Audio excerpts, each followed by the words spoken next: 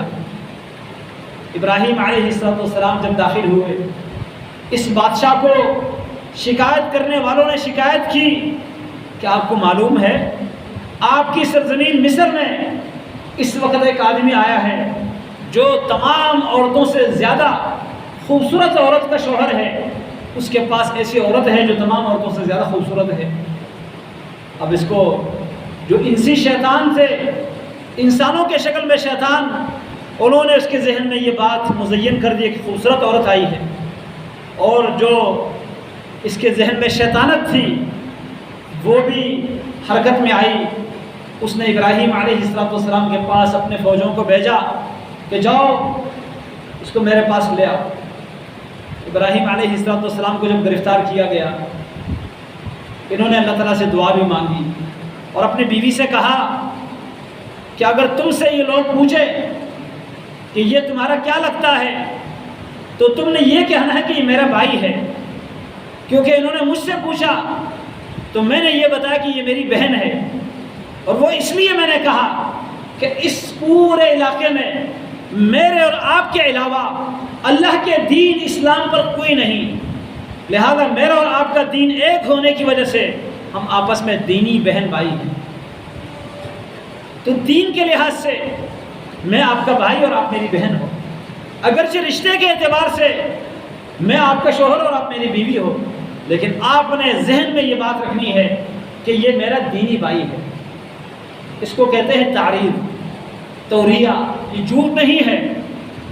یہ جہاں پر آپ کی جان کو خطرہ ہو، آپ کی عزت اور آبرو کا خطرہ ہو، آپ کے مال کو بڑا نقصان کا اندیشہ ہو، اس صورت میں آپ جھوٹ سے بچنے کے لیے ایسی بات کہہ سکتے ہیں جو دو معنی بات ہو، جس سے دو مراد لیے جا سکتے ہوں، اور آپ جو مراد لے رہے ہیں وہ سچ ہو، اس پر آپ اپنی جان چھڑا سکتے ہیں، اپنی عزت بچا سکتے ہیں، اپنے مال کو نقصان سے بچا سکتے ہیں۔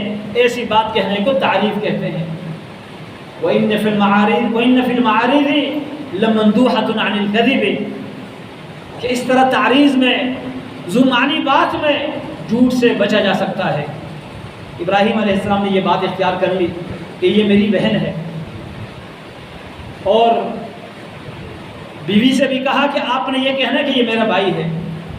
بیوی نے بھی ایسا ہی کہہ دیا، لیکن اس ظالم کے ذہن میں شیطانت بیٹھ گئی تھی، اس نے یہ بات نہ سنی کہ یہ بہن ہے یا بیوی ہے۔ اس کے دل میں وہ جو ہوس تھا، اس نے یہ کہا کہ یہ خوبصورت عورت ہے، لہذا میں اس سے بدکاری کروں گا۔ اس کو پھر بھی اپنے پاس بلایا۔ جب اس کو پکڑ کر لے جایا گیا، ابراہیم علیہ السلام وضو کر کے نماز پڑھنے لگے۔ ان کو پتہ تھا کہ نماز ایسی عبادت ہے جس کے ذریعے اللہ بڑی بڑی مشکلات سے انسان کو نجات دے دیتا ہے۔ ابراہیم علیہ السلام نے نماز پڑھنا شروع کر دی، اور جب سارہ علیہ السلام کو بادشاہ کے پاس لے جایا گیا، بادشاہ نے اس کی طرف آنے کا جب قصد کیا، بڑھنے لگا، اس حال میں داخل ہونے لگا جس میں سارہ علیہ السلام موجود تھی۔ سارہ علیہ السلام بھی نماز پڑھنے لگی، اور نماز کے بعد دعا کی، اللہم ان کنت آمنت بک وبرسولک وحسنت فرجی الا علی زوجی فلا تسلط علی الکافر۔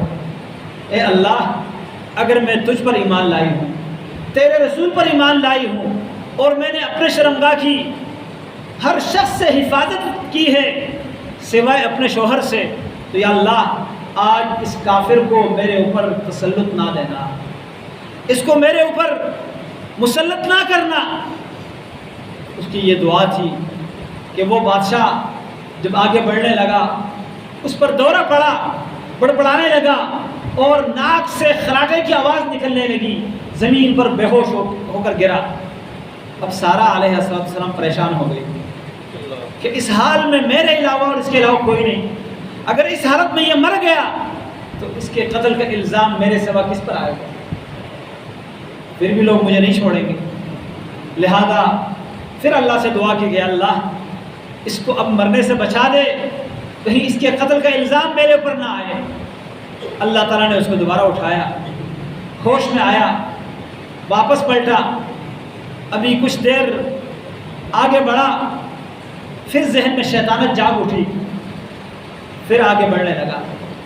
پھر سارہ علیہ السلام نماز پڑھتی ہے اور دعا کرتی ہے، وہی پہلی والی دعا، اللہم ان کنت آمنت بک وبرسولک وحسنت فرجی الا علی زوجی فلا تسلط علی الکافر۔ یہی دعا کرنی تھی کہ دوبارہ وہ گر پڑا اور اس کے ناک سے خراٹے کی آواز نکلنے لگی، بے ہوش ہوا۔ پھر سارہ علیہ السلام پریشان ہو گئی، پھر دعا کی، پھر یہ ہوش میں آیا۔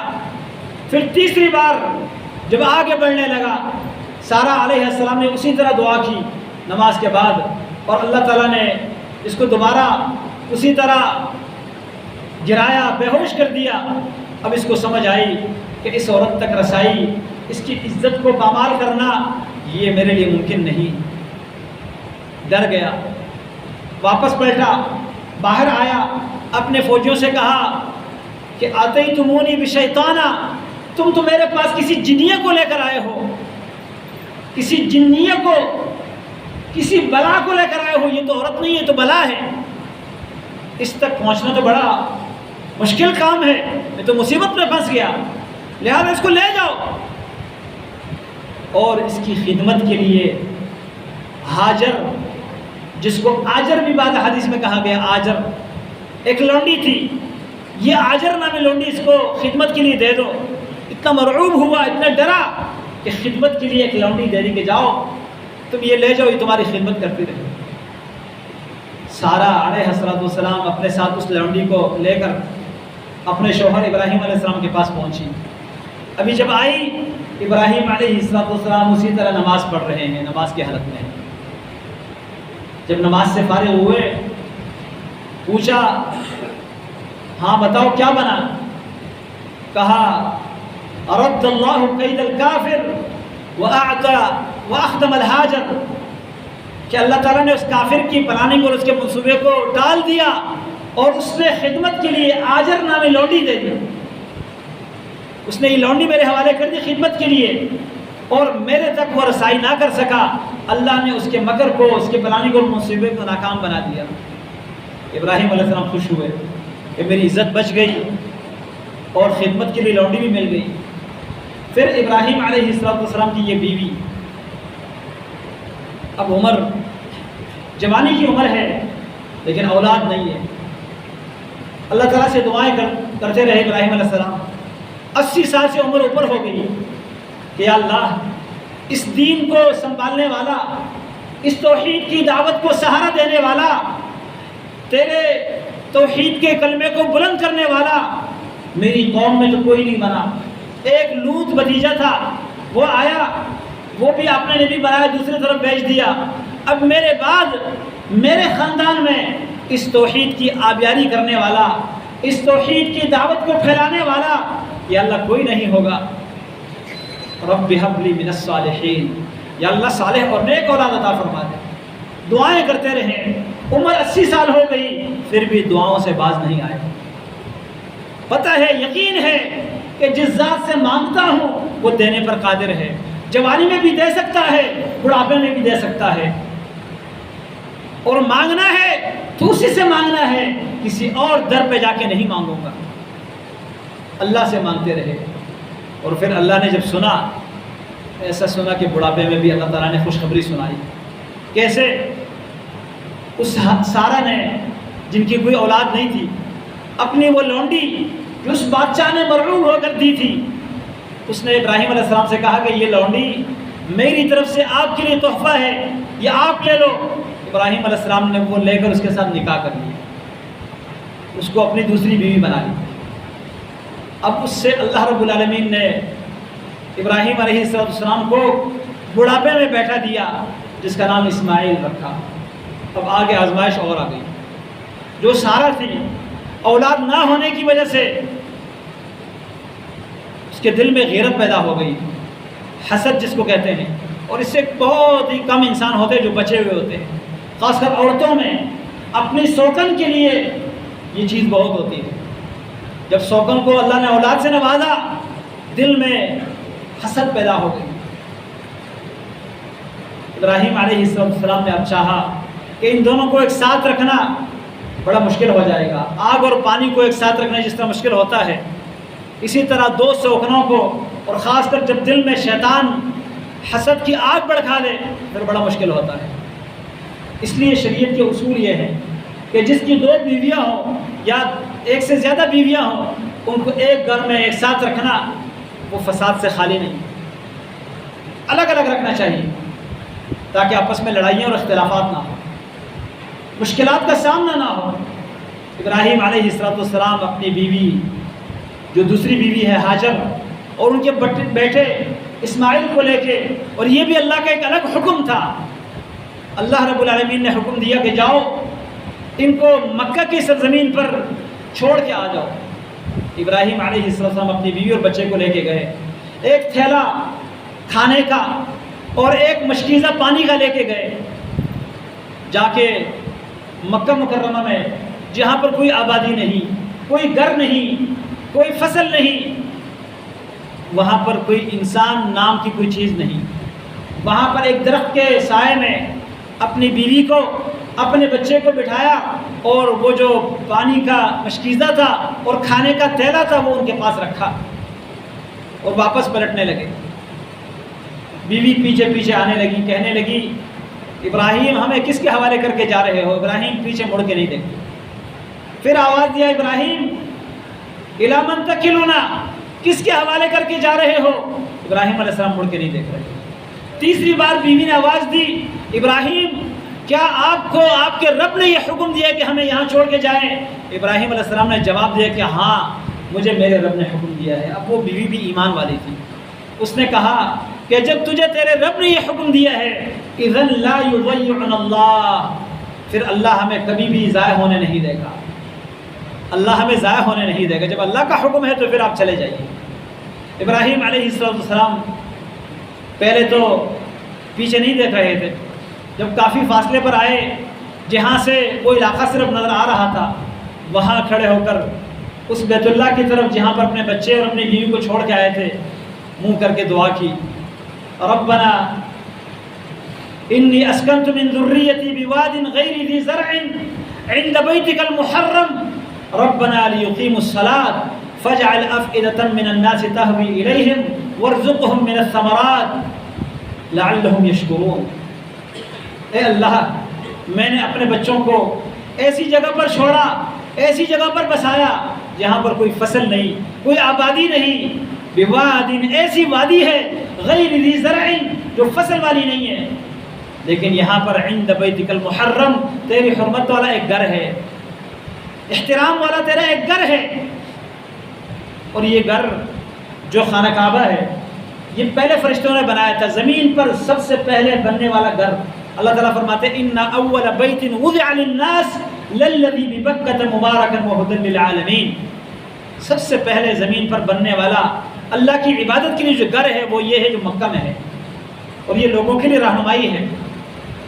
یہ گھر بنا ہوا تھا لیکن اس کے نشانات مٹ چکے تھے، سیلاب کی وجہ سے اور آندھیوں کی وجہ سے، ریت کے اس کے اوپر ڈیر لگنے کی وجہ سے اس کی بنیادیں مٹ چکی تھی۔ ابراہیم علیہ السلام کو اللہ نے کہا یہاں پر ایک گھر ہے، اس کو یہ بچہ اور آپ دونوں مل کر بنائیں گے۔ تو دعا کرتے ہیں کہ اللہ تیرے حرمت والے گھر کے پاس میں نے اپنے بچوں کو چھوڑا، ربنا لیقیموا الصلاۃ، یا اللہ اس لیے چھوڑا تھا کہ یہ نماز قائم کرنے والے بنے، نماز کی پابندی کرنے والے بنے۔ پھر دعا کرتے ہیں کہ اللہ لوگوں کے دل ان کی طرف مائل کر دے، ان کو زمین کے پیداوار میں سے رزق عطا کر دے تاکہ یہ تیرا شکر گزار بنے۔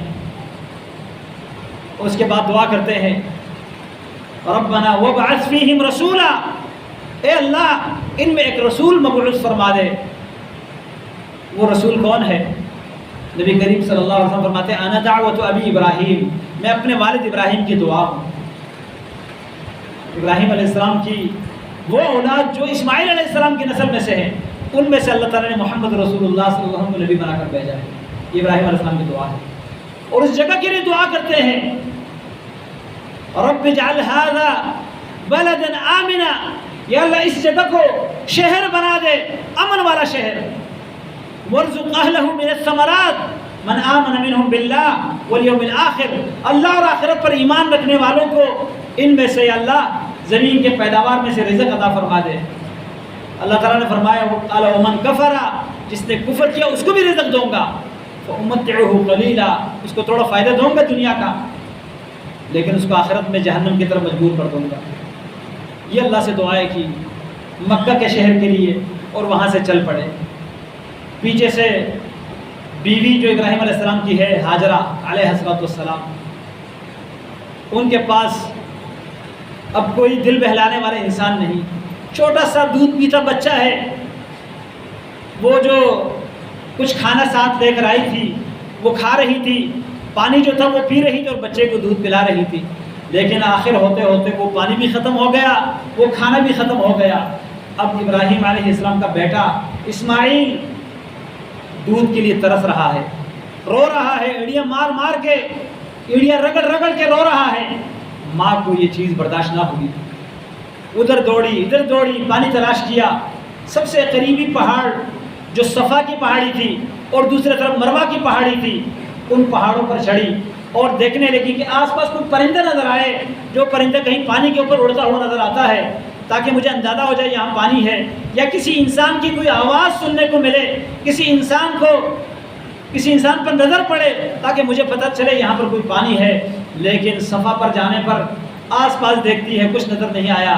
نیچے اتری، نیچے جو جگہ ہے وہ وادی ہے، اس وادی کے اندر سے گزرتے ہوئے بچہ نظر نہیں آ رہا. جہاں سے بچہ نظروں سے اوجھل ہے وہاں دوڑتی ہوئی جا رہی ہے، اور اوپر مروہ کے اوپر چڑھ کر دیکھتی ہے، وہاں سے آس پاس نظر کچھ نہیں آیا. واپس آتی ہے صفا کی طرف، 7 چکر لگاتی ہے، جہاں نیچے وادی ہے وہاں دوڑتی ہوئی جاتی ہے، کیونکہ بچہ نظروں سے اوجھل ہے، ڈر رہی ہے کہ بچے کو کوئی نقصان نہ پہنچے. اللہ تعالیٰ نے اس کا یہ دوڑنا اتنا پسند کر دیا کہ حاجیوں کے لیے، عمرہ کرنے والوں کے لیے اللہ تعالیٰ نے حج اور عمرے کے ارکان میں سے بنا دیا.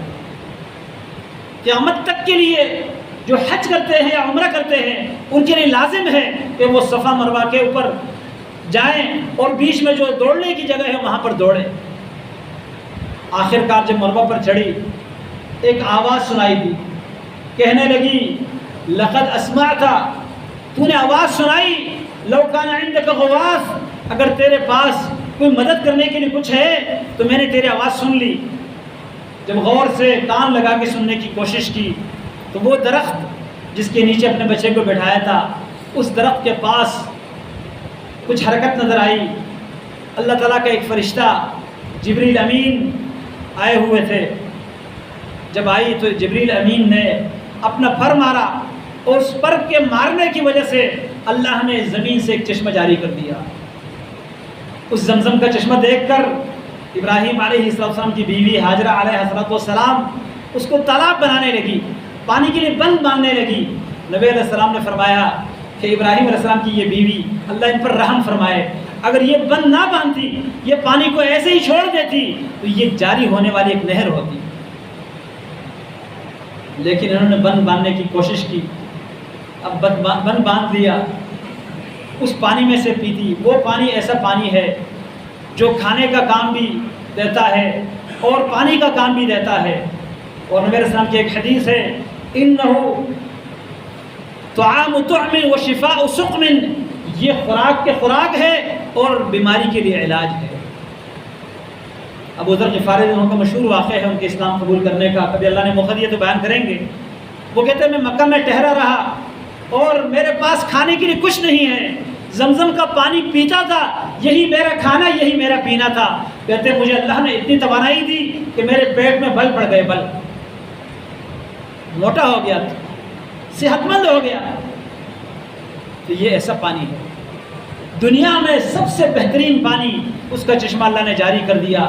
ابراہیم علیہ السلام کی بیوی یہ پانی پی رہی تھی، اپنے بچے کو دودھ پلا رہی تھی، یہاں تک کہ بچہ بڑھنے لگا. پھر اس دوران ابراہیم علیہ السلام مختلف اوقات میں آئے ہیں اپنے بچے کو دیکھنے کے لیے، اور مختلف اوقات میں ان کے اپنے بیٹے اسماعیل سے کبھی ملاقات ہوئی ہے، کبھی وہ موقع بھی آئے کہ ملاقات نہیں ہوئی. تو انشاءاللہ جو اس واقعے کا اگلا حصہ ہے وہ آئندہ اللہ نے توفیق دی تو بیان کریں گے، لیکن اس واقعے سے ہمیں جو سبق لینا چاہیے وہ یہ ہے کہ جو انسان اللہ تعالیٰ کے لیے قربانی دینے والا بنے، اللہ تعالیٰ اس کے لیے پھر زمین اور آسمان کی مخلوقات کو تابع بنا دیتا ہے۔ اللہ تعالیٰ اس کے لیے پھر زمین اور آسمان میں مدد کے راستے ہموار کر دیتا ہے۔ جو اللہ کی توحید کے خاطر اپنا علاقہ چھوڑتا ہے، اللہ تعالیٰ اس کے لیے ہر زمین کے ٹکڑے پر مدد کے راستے بنا دیتا ہے، اور جہاں پر دشمن اس کے خلاف سازش کرتے ہیں، اللہ تعالیٰ ان دشمنوں کی سازش کو ناکام بنا کر وہاں سے اللہ تعالیٰ اس کے لیے خیر کے دروازے کھول دیتا ہے۔ اور جو مشکلات میں نماز سے اللہ تعالیٰ سے نماز کے ذریعے مدد طلب کرتا ہے، اللہ تعالیٰ نماز کے ذریعے بندے کی بڑی مدد کرتا ہے۔ جیسے ابراہیم علیہ السلام کی مدد کی، ان کی بیوی کی مدد کی، ان کی عزت کو بچایا، اور بادشاہ کو اتنا مرعوب کر دیا کہ اس نے خدمت کے لیے لونڈی بھی دے دی۔ تو یہ ہے نماز کے اندر اللہ کی طرف سے ملنے والے جو خزانے ہیں۔ لیکن انسان اگر نماز کی اہمیت کو سمجھ جائے تو یہ خزانے انسان کو نصیب ہوں گے۔ اللہ تعالیٰ مجھے اور آپ کو نماز کی اہمیت، اللہ تعالیٰ کے حکم کے فرمان برداری کی اہمیت، اس کی سمجھ عطا فرمائے اور توفیق عطا فرمائے۔ اقول قولی ھذا واستغفر اللہ لی ولکم ولسائر المسلمین والمسلمات فاستغفروہ انہ هو الغفور الرحیم۔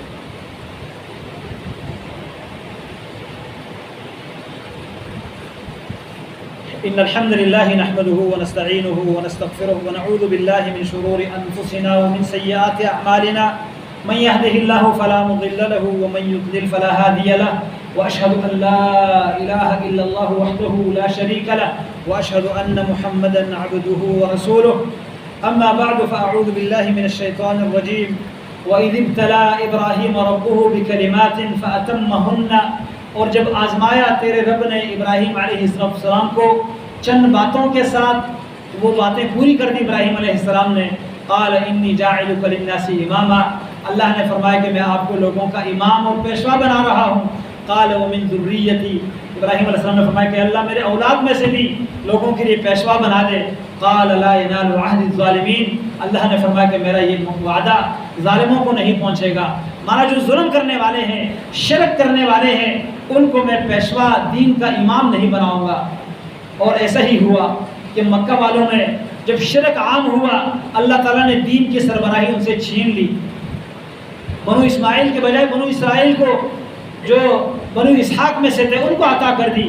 لیکن جب بنی اسرائیل ان کے اندر شرک آیا، ان کے اندر دین کی مخالفت آئی، اللہ نے دوبارہ ان سے دین کی امامت اور پیشوائیت لے کر محمد رسول اللہ صلی اللہ علیہ وسلم جو بنو اسماعیل میں سے تھے ان کو عطا فرمائی، اور آج تک وہ دین کی پیشوائیت اللہ تعالیٰ نے بنی اسماعیل میں رکھی ہے۔ محمد رسول اللہ صلی اللہ علیہ وسلم کی پیروی کا حکم پوری دنیا کے لوگوں کو ہے، چاہے وہ بنی اسرائیل میں سے ہو، بنی اسماعیل میں سے ہو، یا کسی بھی قوم سے، کسی بھی علاقے سے، کسی بھی نسل سے تعلق رکھتا ہے، کسی بھی زبان سے تعلق رکھتا ہے، بلکہ صرف انسان نہیں، جنات سے بھی تعلق رکھنے والے اس وقت تک نجات نہیں پا سکتے جب تک امام الانبیاء محمد رسول اللہ صلی اللہ علیہ وسلم کی امامت میں نہیں آتے، ان کی اقتداء میں نہیں آتے، ان کے پیروی میں نہیں آتے، اس وقت تک ہدایت نہیں پا سکتے۔ لہذا ہمارے پاس سب سے بڑا امام، سب سے بڑا پیشوا، سب سے بڑا سربراہ، سب سے بڑا مرشد، ہر غلطی سے پاک اللہ رب العالمین نے ان کی باتوں کی گارنٹی دی ہے۔ وما ينطق عن الهوى، اپنی خواہش سے نہیں بولتے، ان هو الا وحی یوحى، جو بات کرتے ہیں اللہ کی وحی کی بنیاد پر کرتے ہیں۔ یہ وہ نبی ہے، وان تطیعوه تهتدوا، ان کی پیروی کرو گے ہدایت پاؤ گے، ان کے طریقے پر عمل کرو گے اللہ کے ہاں وہ عمل قبول ہوگا، ان کے طریقے کے خلاف چلو گے تو فرمایا من عمل عملا ليس عليه امرنا فهو رد، جو میرے طریقے کے خلاف عمل کرے گا وہ عمل مردود ہے۔ اللہ تعالیٰ کے ہاں قبول ہونے کے لیے اس نبی کی اتباع شرط ہے، اس لیے ہمیں اپنے ہر معاملے میں، ہر بات میں، ہر عبادت میں اس امام کی، اس نبی کی، اس پیشوا کی اقتداء میں اپنا عمل کر لینا چاہیے، تاکہ اللہ کے ہاں ہمیں قبولیت مل جائے، اللہ تعالیٰ کی طرف سے ہمیں اجر مل جائے، اللہ تعالیٰ کے ہاں ہمیں ہدایت مل جائے۔ اللہ تعالیٰ مجھے اور آپ کو امام الانبیاء محمد رسول اللہ صلی اللہ علیہ وسلم کی سچی اقتداء اور پیروی کرنے کی توفیق عطا فرمائے۔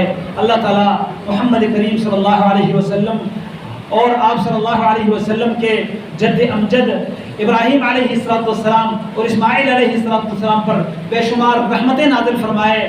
جس طرح ہم نماز میں دعا کرتے ہیں، اسی طرح ہمیں ہر وقت یہ دعا کرتے رہنا چاہیے، اللہم صلی علی محمد وعلی آل محمد کما صلیت علی ابراہیم وعلی آل ابراہیم انک حمید مجید، اللہم بارک علی محمد وعلی آل محمد کما بارکت علی ابراہیم وعلی آل ابراہیم انک حمید مجید۔ یا اللہ تمام بیماروں کو شفا کاملہ عاجلہ عطا فرما دے، یا اللہ جتنے بھی مسلمان پریشان ہیں ان کو پریشانیوں سے نجات عطا فرما دے، یا اللہ جو مقروض ہے ان کے قرض کی ادائیگی کے لیے اپنے خزانوں سے انتظام فرما دے، یا اللہ دنیا سے جو ایمان کی حالت میں جا چکے ہیں یا اللہ ان کی مغفرت فرما دے، یا اللہ دنیا کی زندگی میں ہمیں اچھی زندگی عطا فرما دے، ایمان کی زندگی عطا فرما دے، عمل صالح کی زندگی عطا فرما دے، یا اللہ سکون اور امن کی زندگی عطا فرما دے، اور یا اللہ موت بھی ایمان کی حالت میں عطا فرما دے، اس حال میں کہ تو ہم سے راضی ہو اور ہمیں بھی تو راضی کر دے، یا اللہ ہم سب کی غلطیوں کو تاہیوں کو معاف کر دے، یا اللہ ہمارے ملک میں امن و امان کو قائم فرما دے، یا اللہ اس گرمی کی شدت سے